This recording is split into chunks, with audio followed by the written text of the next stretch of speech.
Welcome Burnett from Dallas ISD, Arcadia Park from Dallas ISD, Rosemont from Dallas ISD, Sidley Lanier from Dallas ISD, Hamilton Park from Richardson ISD, Spring Creek from Richardson ISD, Ruby Young from DeSoto ISD, and Ware from Longview ISD. Thank you so much for joining us.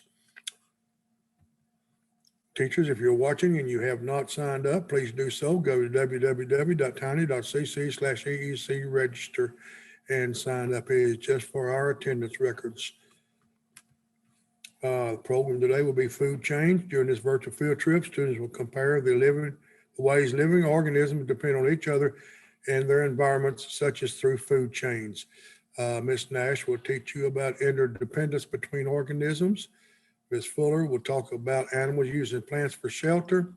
Mr. Monroe, aquatic food chain.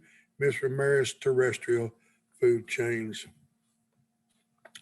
You cannot ask us verbal questions, but you can go to www.tiny.cc/EEC /question/answer and send in your questions, and we'll try our best to answer them through the program. But if not, then I will answer them to your teacher, and he or she can discuss them with you.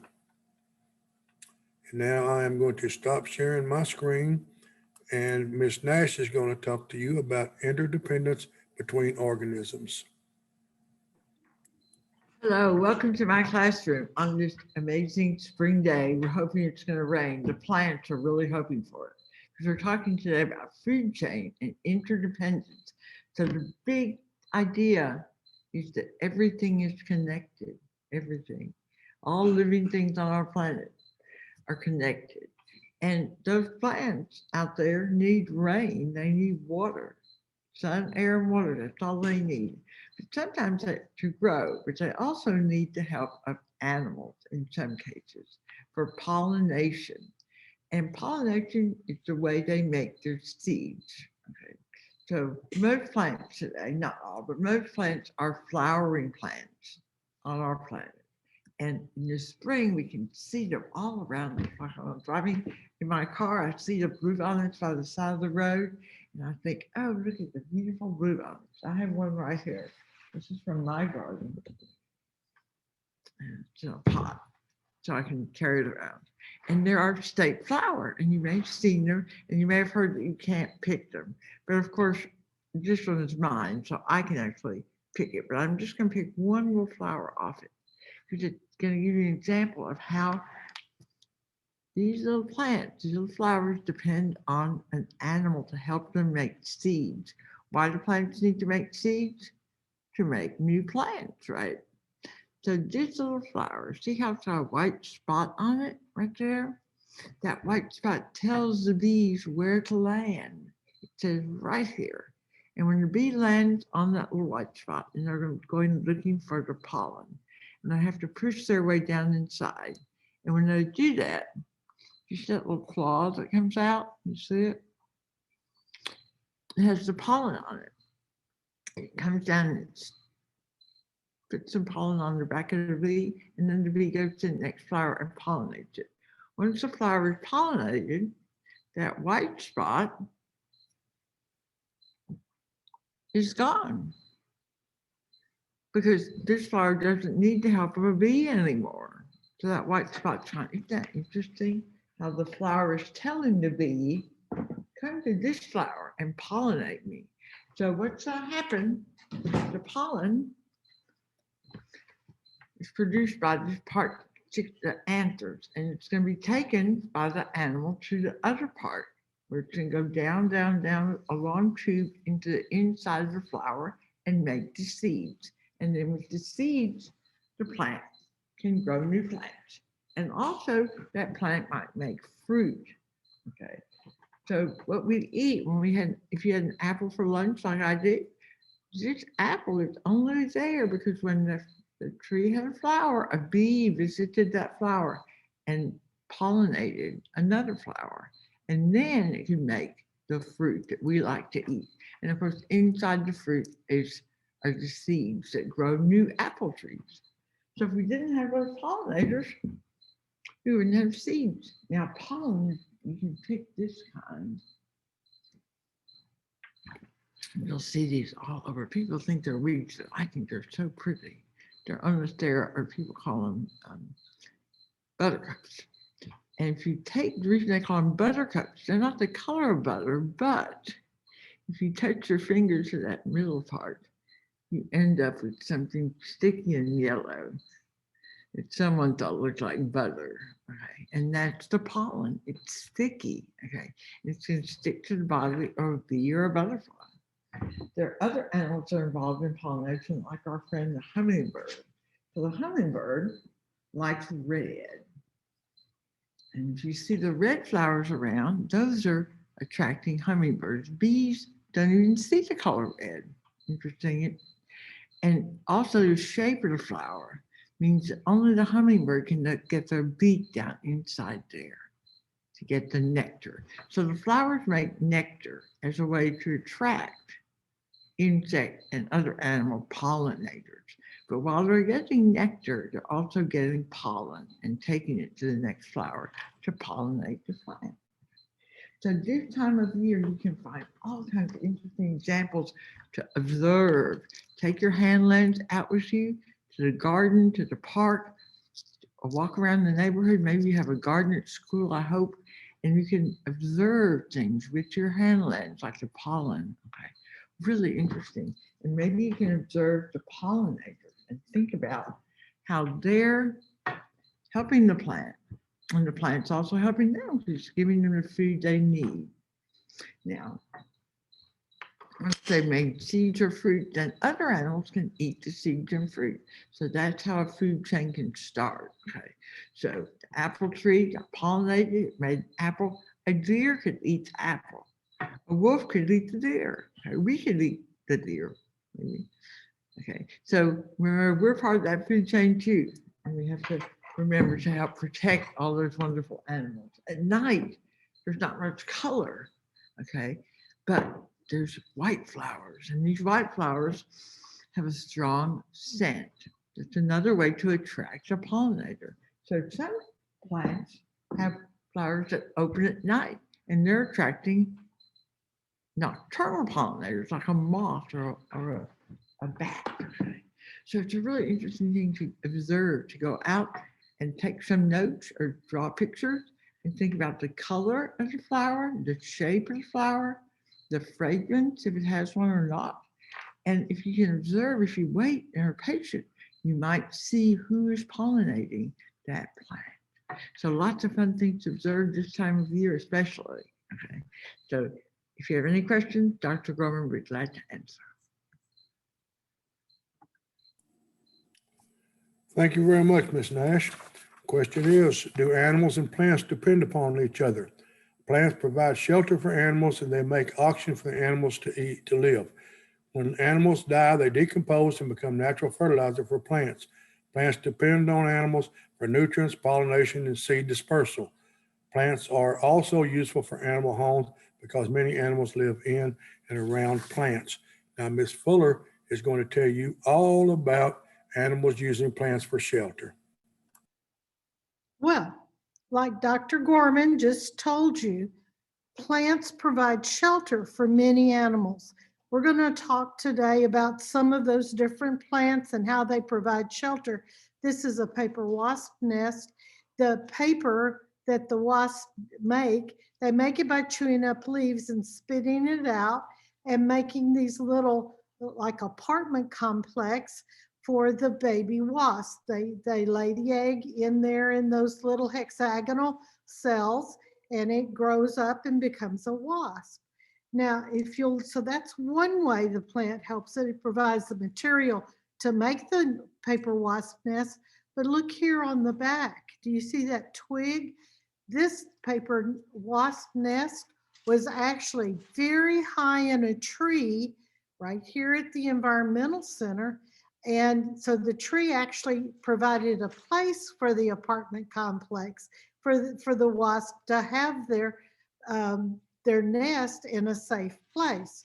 So I'm going to share my screen with you, and we're going to look at some other ways that plants provide shelter for animals. So let's look at this. All right. Animals using plants for shelter. And this PowerPoint is going to be about how plants help animals stay safe. Now, a shelter is a place where an animal sleeps and where they raise their families. So here are two examples right here in front of us. On the left are some nestlings, and they've got their mouths wide open. They want their mama to bring them a nice juicy worm or a nice insect for them to eat so they can grow. Look at the nest. The nest was made from plant materials, maybe grasses or weeds or leaves, easy things for the mother to pick up and weave her nest. And if you'll look at the green leaves all around them, you'll see that she built the nest inside a place that would be safe for the baby, safe from the wind, safe from predators, safe from the sun. On the right-hand side, you'll see some bright red, brand new born nestlings. These are babies that just hatched out of their little eggs. And look at the nest the mother made. It's made of grasses and weeds and other things that she could gather that are all made from plants. Now let's look at a couple of essential questions for us to think about as we go through the PowerPoint. Number one, what are two shelters plants can give birds? Well, we just saw two. Number two, what are two shelters plants can give insects? Well, I showed you a paper wasp nest, and here's another picture of one here on the left. So those are some easy questions to answer. Now look at the bright blue bird in the picture on the right. This bird is called a bowerbird. The bowerbird has a very interesting activity. It carries out the male. He makes a bower. He makes a very, very fancy shelter using plant materials to attract a mate. And you can see he's already starting to weave his bower together from these plant materials. Now, birds can live in trees. Look on the left, that's a hairy woodpecker. It's like our downy woodpecker, except the downy woodpecker is real tiny and he's a little bit bigger than that. Now, he or she is on the edge of a big cavity or hole in this ponderosa pine. He's feeding, or she is feeding the babies inside. So this is a shelter for the babies, a cavity in a tree. Look on the right, you'll see a great horned owl with her baby in a big owl nest made of sticks and twigs. It's a really big nest because these are big birds. So the tree provides the place for the nest to be built, but also provides the material from which the bird makes the nest. Now we've also got birds that live in cacti. Here on the left is another kind of woodpecker. This is called a Gila woodpecker. They live in saguaro cacti. They peck this big hole for them to hide in and lay their eggs and raise their little babies.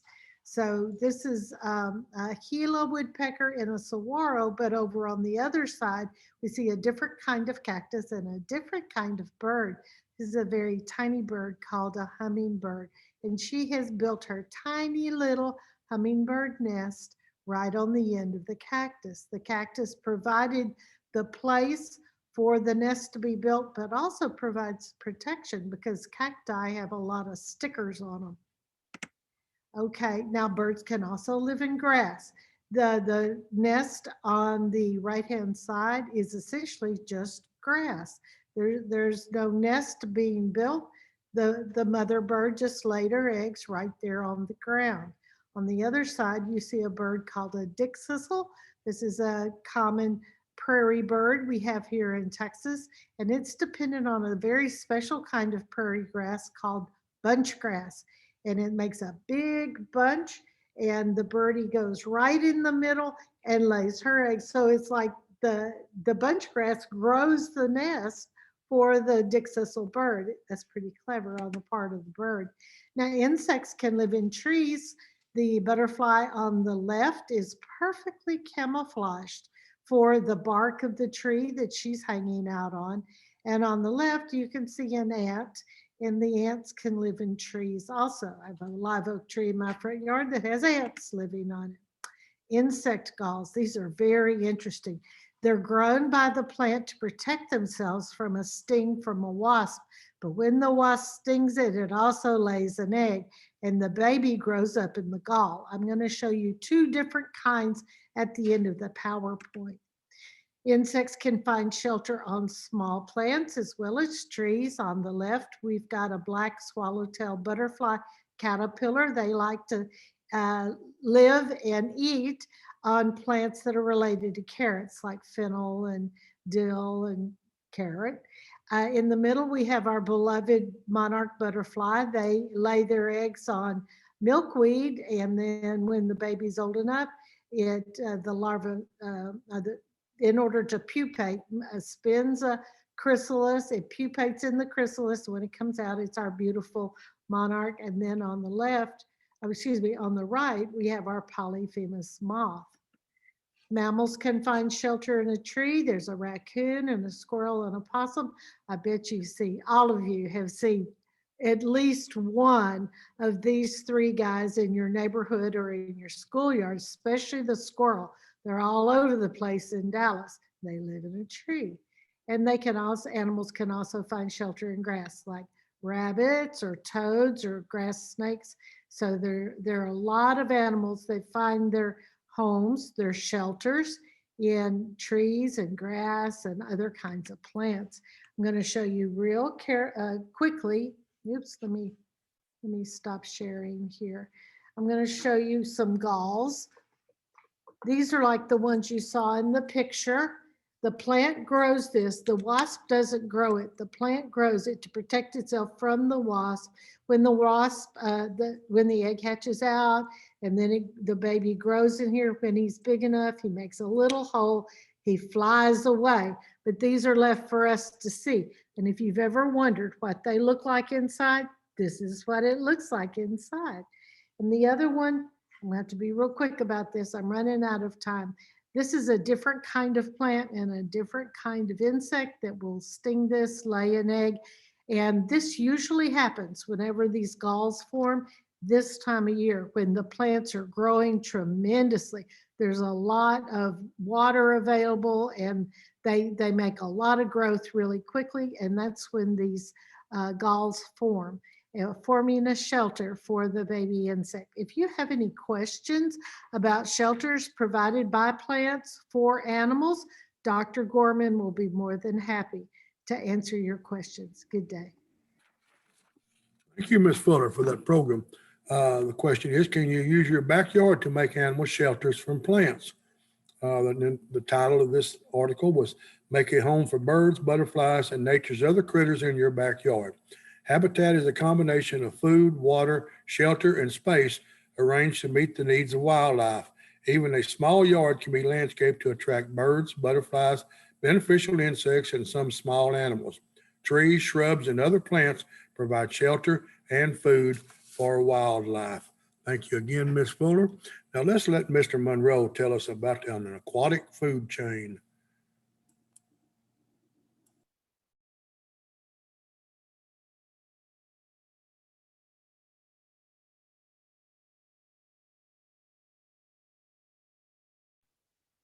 Good afternoon, students. My name is Mr. Monroe, and I'm going to be talking about, and we're going to investigate also, aquatic food chains. Now, when we're talking about aquatic, that means a watery environment. Aquatic food chains are basically the same type of chains that exist on land, and you'll be learning a little bit more about those type of food chains further along on your virtual field trip with us today. Now, when we talk about food chains, you know, a chain has links and they're interlocked together. They're making connection with each other.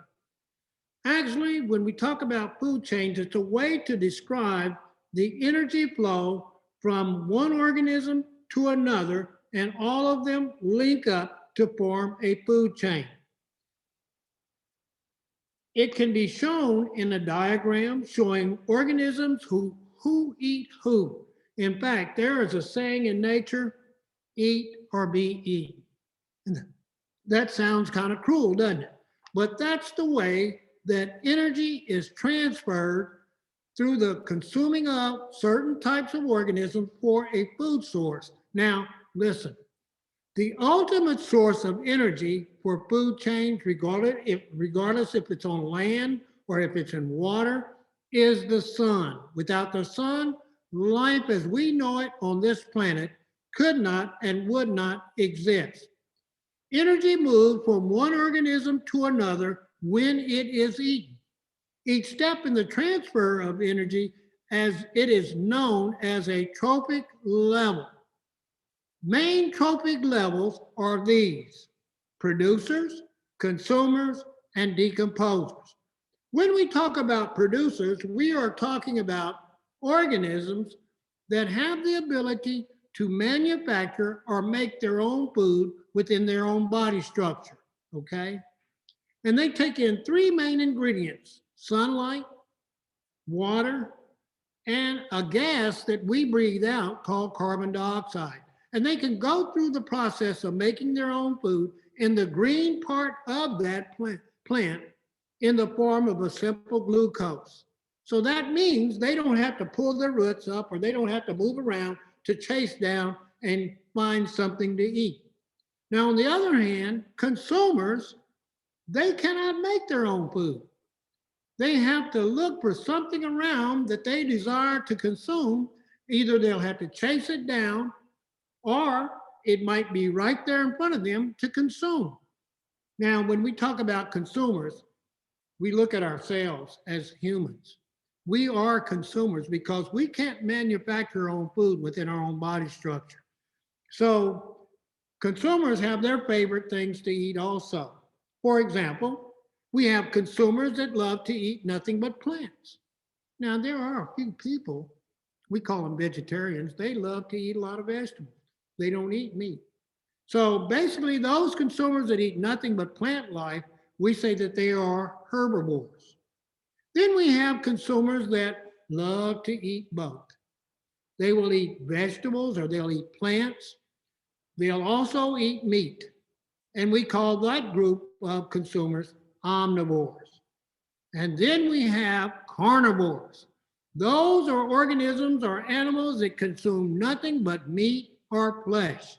And I'm a bit of a carnivore myself because I sure like those barbecue ribs that I cook on my smoker. And then it comes down to another type of consumer. And these consumers, they clean up our world, and it's hard to imagine our world being without decomposers. Not only do they consume dead, decaying tissue, but they break it down so it can be recycled in the environment. Now, saying that, sometimes people get confused. We also have a group of consumers that we call scavengers. Now, scavengers, they do consume dead tissue, but they don't break it down. They consume what they're going to consume for nourishment or to get energy so that they can continue to go through their life processes. And you're going to hear me giving you examples of those trophic levels, those levels of energy being transferred that happens in the aquatic system we have here at the Environmental Ed Center. And I wish you were here so we could go out and visit the pond where some of my specimens have come from. Well, right now, because of the time of the year, our main producer that's in that water in the pond is something that looks like this, if I can get it to come out. It's some green slimy stuff, looks like green hair, and it is called green algae. You heard Ms. Fuller talk about how animals can use plants as a habitat to use for shelter. Well, guess what? There are a lot of organisms that are real tiny that love to use the algae that's around the shoreline of the pond to hide in, and they use it as their habitat. But more importantly, it's a green plant. It goes through photosynthesis. And as it makes its own food, it pushes out a byproduct called oxygen into the water. So that's something that living things need, right? Oxygen. But there are organisms that are in that water that love to eat algae. There's a type of fish. It's called a grass carp. It loves to eat a little bit of algae. But you know, this morning I did a program on frogs, and I found out some of the earliest stages of frogs, right after they get hatched from an egg, we call them tadpoles, right? Well, guess what? I found out that these little fellas, guess what they love to eat? This is a tadpole, and if I get it to swim around, now, one of the main parts of their diet is algae, if they can get it. They love to eat algae, and it helps them grow and get energy. And eventually, as they go through the next stage, you will see them change and grow legs, and eventually they will become a frog. Now, there's an organism that might be swimming around. Now, we would call those tadpoles at this stage a herbivore because they eat nothing but plants. But listen, there's an animal that's swimming around in that pond also that if they saw those little tadpoles, they would be looking to consume and eat them. And that animal would be an animal like red here. Red is a red-eared slider. This is the most common aquatic turtle that we have in our region in North Texas. Now, if this, I call this red-eared slider red. If he saw these tadpoles swimming around and he could, guess what would happen? He would consume them. He would eat them. And that would be for him to get nutrients and energy from those tadpoles. Now, he's not considered just a herbivore or a carnivore. He's what we call an omnivore, because not only will he eat tadpoles, there are other aquatic plants that he would love to eat. He would like to eat the root from some aquatic plants. So he eats both plants and meat. So he's considered to be an omnivore. Now, from omnivores, we get to the last trophic, the major trophic level in a pond or a watery environment. In fact, once those tadpoles reach a certain stage, and they become a full-grown bullfrog, they change from being a herbivore into a carnivore, because this guy will eat fish, little tiny fish, and he'll also eat insects and snails and worms. So he becomes a carnivore. And then there's a thing such as a tertiary consumer, which definitely is a carnivore. That means nothing in the pond's going to be looking to chase him down and eat him. He's a pretty mean fellow, and I'm going to get him out to show you. And I have to be very careful when I grab him, because if I grab him wrong, he's going to bite me. And we don't want that to happen, do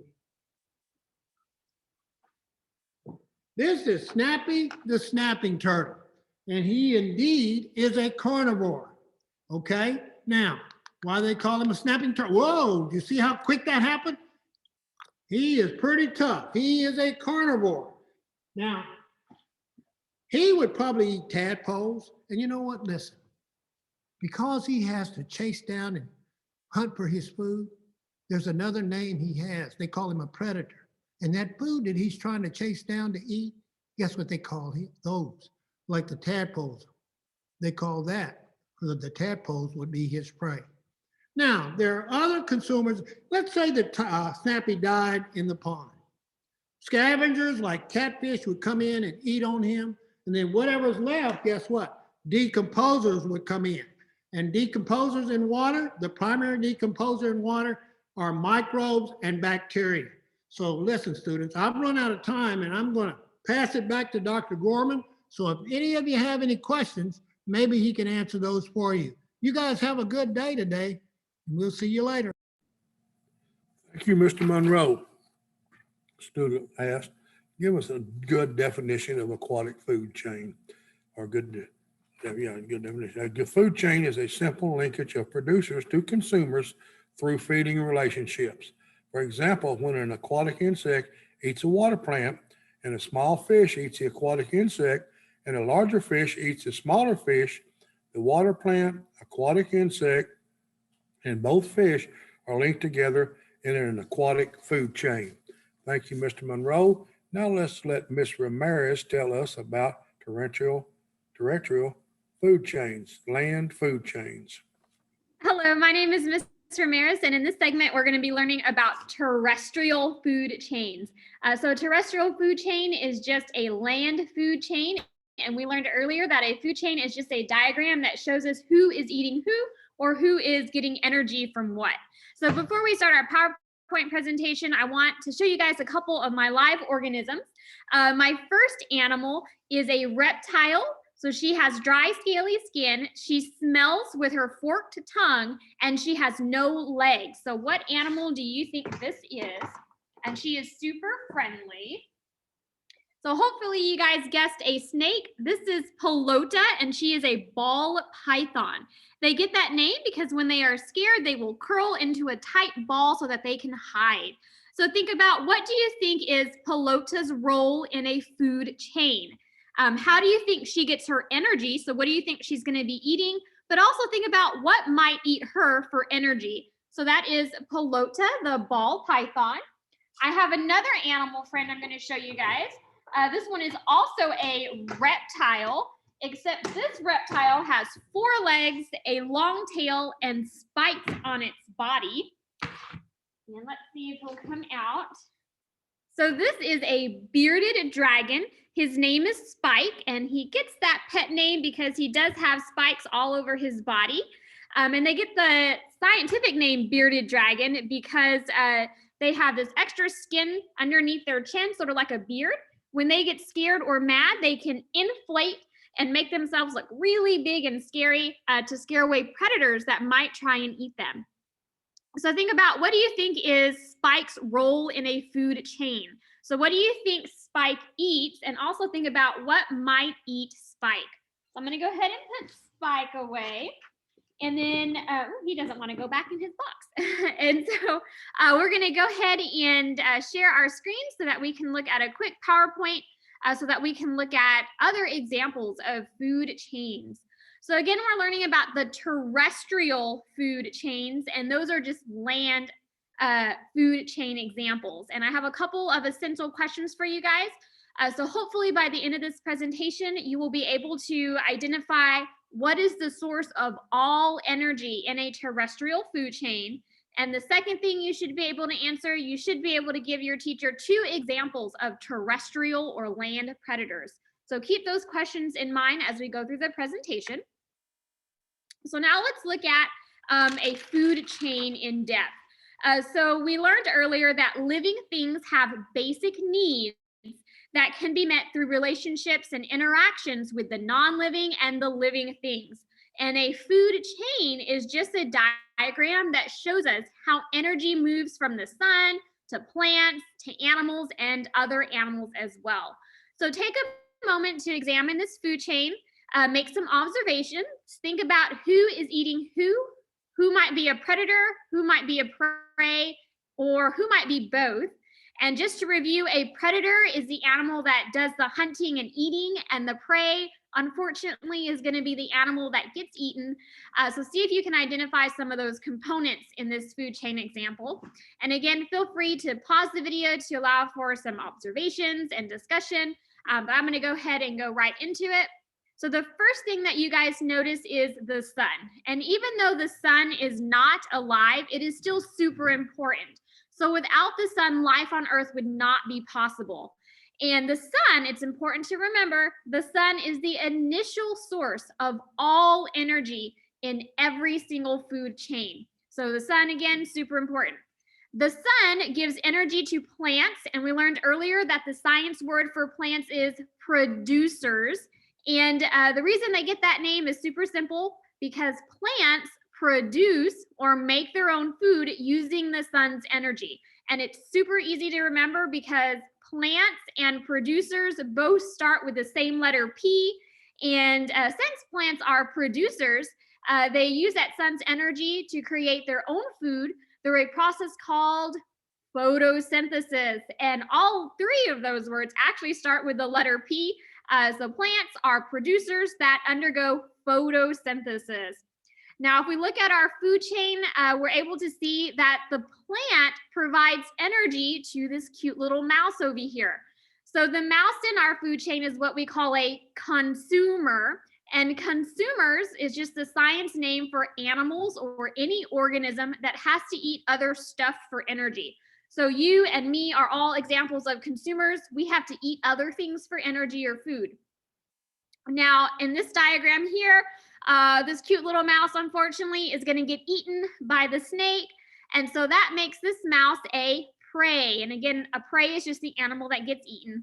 And in this case, the ball python, remember Pelota earlier, the ball python is also a consumer. She has to eat other things for energy, but because she's eating and hunting, she is also a predator. So she's going to be eating other things. Now take a look at this slide one more time and see if you can find a predator of the ball python. So what animal might eat our snake here? And hopefully you guys were able to see it hiding up in the sky, and that might be a hawk. So if we wanted to add to our food chain, the hawk could be a predator for the snake. Now animals can be both predator and prey, as we see in this example. The snake is a predator because it eats the mouse, but it can also be a prey because something can eat it. And hopefully you guys notice the direction of those arrows. The arrows are showing who is receiving the energy. So in this case, the mouse receives energy from the plant, the snake receives energy from the mouse, and then the hawk receives energy from the snake.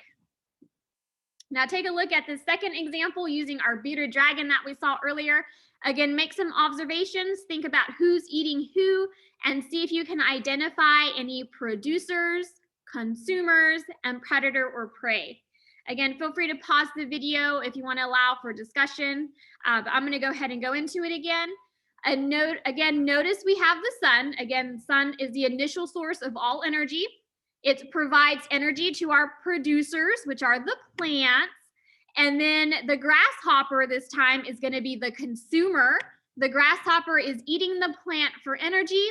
Then we have our bearded dragon over here. The bearded dragon is going to be eating the grasshopper. And then we have another link in our food chain, and this time we have a dingo. The dingo is a dog from Australia, and it can eat the bearded dragon. So in this case, the bearded dragon that we saw earlier could be both a predator and a prey. So looking at our diagram here, the bearded dragon is a predator of the grasshopper, but it is a prey of the dingo. So sometimes, again, things can be both predator and prey. Now let's take a look at some animals from here at the Environmental Center. And as you watch the video, think about who is eating what, so who's getting energy from who, and think about which animals are prey, predators, or both. And this first video is our pig eating a crawfish. That is Spike, the bearded dragon, eating some mealworms. And he's also eating fruits and veggies, so that lets us know that he's an omnivore. That's Pepper, my chicken, eating some mealworms. She's another omnivore. That's a possum in a persimmon tree, and it was eating those fruits. These are some chickens looking for bugs and seeds. The ducks are doing the same thing. That's my little bunny Mochi eating a flower. So she is an herbivore, a plant eater. And these are some worms in a vermicompost. They are breaking down plant material in my rotten food. And speaking of decomposers, that's what we're going to be talking about next in our next slide, because they are the last link in a food chain. So once our producers or plants die, and then once our animals or consumers die, things called decomposers will come in, break down that dead stuff, and return nutrients back into the soil. So essentially, we call them recyclers. And some examples of recyclers would be things like fungi, bacteria that we can't see with our eyes, and invertebrates. Think of things like bugs. And the easy way to remember that is the acronym FBI. So fungi, bacteria, and some invertebrates would be good decomposers. And again, to me, they're super important, even though we might not like them, but they help to clean up the environment and get rid of all the dead stuff and return nutrients back into the soil so that our plants can then grow. So I have a challenge for you guys. See if you can draw or use magazine pictures or even toys to create your own food chain. And I created some examples of food chains using some toys that I had in my classroom. So you can do the same thing maybe with some toys you have at home. And then my last little video, we had a good example of the food chain that occurred over the weekend. We have lots of chickens out here at the Environmental Center, and apparently a predator got its way into one of the chicken hutches. And so you can see it kind of like dug underneath the fence. And unfortunately, one of our chickens got eaten, and all that was left were those feathers. But that's a good example of a predator-prey relationship. And this little video is just in memory of him. His name was Flash. And he's this cute little white rooster with the crazy little black tail feathers. And he was one of my favorite chickens just because he had such a great personality. Again, it is part of the food chain. He's part of the food chain. And even though it's sad to see him not be with us anymore, he did provide energy or food to whatever animal ate him. And we do have things like coyotes, bobcats, and other predators out here that, of course, would love to eat our chickens for food. But again, it's a natural part of life. Again, chickens are part of the food chain. People are part of the food chain as well. But again, that's just a little video in memory of Flash. So I'm going to go ahead and stop our screen share. And then just to review, producers are plants, consumers are animals, and then decomposers are our recyclers. And that's all I have for you guys for the food chain. We're going to give it back to Dr. Gorman to answer any questions. Thank you, Ms. Ramirez, especially for those that demonstration there at the last. Some two that wanted to describe a land food chain. Food chain in ecology, the sequence of transfer of matter and energy in the form of food from organism to organism. Food chains intertwine locally into a food web because the most organisms consume more than one type of animal or plant. Plants which convert solar energy to food by photosynthesis are the primary food source. Thank you, Ms. Ramirez. And now I'm going to share my screen.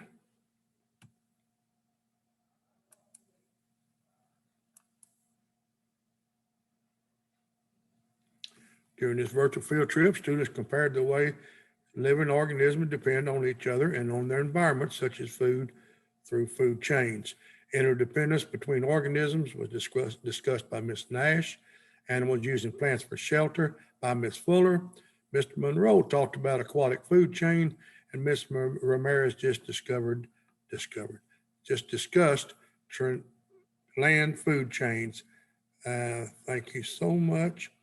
And teachers, how did we do? If you would, go to www.tiny.cc/EEC feedback and fill out a short form and send it to us. We would appreciate it. Thank you. Have a great day. More importantly, have a great life.